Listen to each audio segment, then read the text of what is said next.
When it comes to getting relief from skyrocketing gas prices, Americans shouldn't hold their breath. Prices at the pump have doubled since President Biden took office, and just this week, the national average reached $4.86. That's according to AAA data.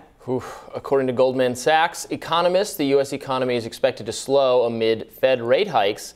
They also believe a recession could be averted. Hopefully that is the case, but it does not look good. Those prices are, of course, not to make it all about me or complain relentlessly, this overlapping with the exact period in which I purchased a car for the first time in 10 years. Not good, not great. Yeah, look, what's really frustrating is to look at the fact that efforts to address price gouging, which is driving some of the high gas prices, has been rejected. There was an effort about 3 weeks ago in the House to pass a bill that would address price gouging. I mean, address price gouging by offering some relief to people at the pump. Okay. And what happened was 0 Republicans backed it, and I gotta come for Democrats as well, because 4 Democrats, or rejected it rather, and 4 Democrats did as well, which people said, even though it passed the House, means it's gonna be doomed in the Senate. And this is the issue. If there were an alternative, if there were any alternatives promulgated by conservatives, I would take in good faith that they don't like the ideas that are being put forth by Democrats. Drilling. Well, that's the problem. Joe Biden is open to that and has actually opened more drilling. But as we've talked about repeatedly, the Interior Department was giving out fewer leases this year. Then what? Because he's already giving out new leases. Joe Biden has already opened up drilling wells, much to the chagrin of the left community. That's just a fact on the books. So, but moreover, none of that is going to address gas prices today, because it takes years and years for those lines to open and for production to start. So this is all, it's a lot of conservatives and conservative Democrats as well who have an investment in opening up fossil fuel development, making the case that we should open up fossil fuel development, not because they care about immediately helping Americans in the middle of a recession, but because they have these bigger political goals. That's fine. At the end of the day, there have been some efforts in California to simply give gas cards to people. There have been efforts to these price gouging efforts to make sure that there isn't the kind of corporate excesses and profit making that's happening on one end. And we have absolutely no conversation about how the country pushing this war in Ukraine is affecting our oil access as well. Yeah, that's the major issue. And we talked about this on the show yesterday, how the Republicans, and not the majority of Republicans, but the only opposition to the proxy war with Russia in Ukraine, let's call it what it is among a minority of Republican political officials. No, there are no Democrats, and most Republicans still are supportive, but the opposition that does exist is 99% Republicans. That's true. What do we make of that? That's true. I don't know what to make of that, other than that the country is in a really transformative. Dark. You say dark, I say transformative. But no, because it's bad. Because overall, it's still the overwhelming majority of the country supportive of this proxy war. Right. To the indifference of the local population that is struggling mightily. And that indifference is bipartisan, even though, yes, it's disproportionately the people who are critical of it are on the right now. So that doesn't bode well. It doesn't bode well. And instead, we're having these kind of openly political debates. And I'm not going to sit here and say, I will openly admit as a leftist to wanting to use this gas crisis to invest in renewable energy because it's what's necessary for the long-term goals of the country. But I'm also not going to sit here and say we're going to magically build solar panels tomorrow, because that has a longer tail on it the same way that opening up drilling What about does. our utterly ridiculous, foolish Saudi Arabia policy? Aren't they supposed to rescue us in this event? Well, that was the whole point of blindly appeasing and... Well, it hasn't worked. So no, it didn't work. You see what you get from kowtowing to, bad faith actors that we never should have been in bed with to begin with, letting them kill American journalists with impunity and turning tail and pretending like that sort of thing didn't happen. And there's a global realignment happening where a lot of these countries are realizing that America's days are numbered. And America pushing this conflict with Ukraine, talking about how it would intervene against China if they were to invade Taiwan, really setting up the stakes for a real global shift where countries increasingly are saying we're not going to follow America's lead into all of these conflicts anymore.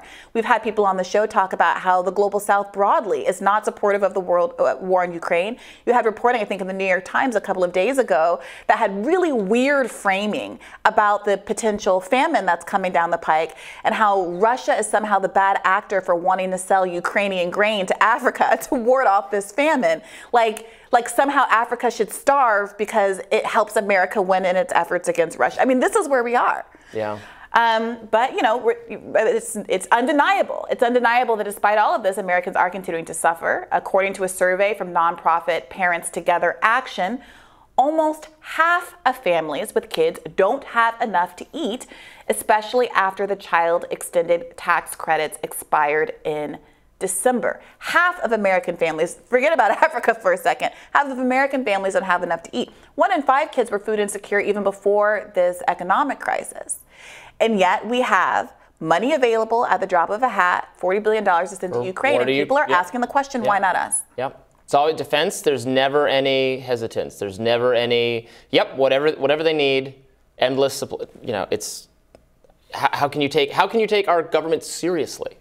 When anytime someone else somewhere in the world says we're fighting a revolution here. Okay, yeah, funded. Hey, look, are you pro-America? Funded. I don't mean to be hysterical. You don't even have to be that pro-America. You just have to be anti other people we don't like as much. Right. Look, then when you turn on America later, you're well supplied. You're well equipped. Yeah, I mean that's literally the case. It's the phenomenon that duplicates itself over and over again. It's the Marshall Plan. It's us going to Europe and rebuilding it, as you know, we should have done arguably in the wake of World War II.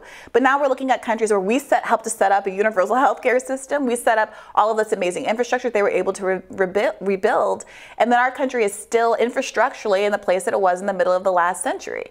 We have people who are, you know, in this kind of media crisis and subject to a lot more, you know, suppression of speech, et cetera, because they don't even have access to the internet and broadband where they can find their own news.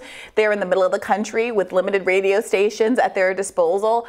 You know, this is the country that we live in. And Americans, I'm curious to see if even conservatives are going to start asking the question, why is it that there's never any, how do we pay for it?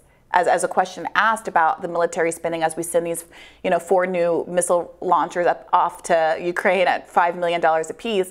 Why is there so much hand-wringing about any domestic spending on our own American children, half of whom literally cannot afford enough food? The Republicans always complain about I mean, I can't take any Republican seriously, I mean, ever again, who's like, oh, the debt, oh, the spending, it's out of control.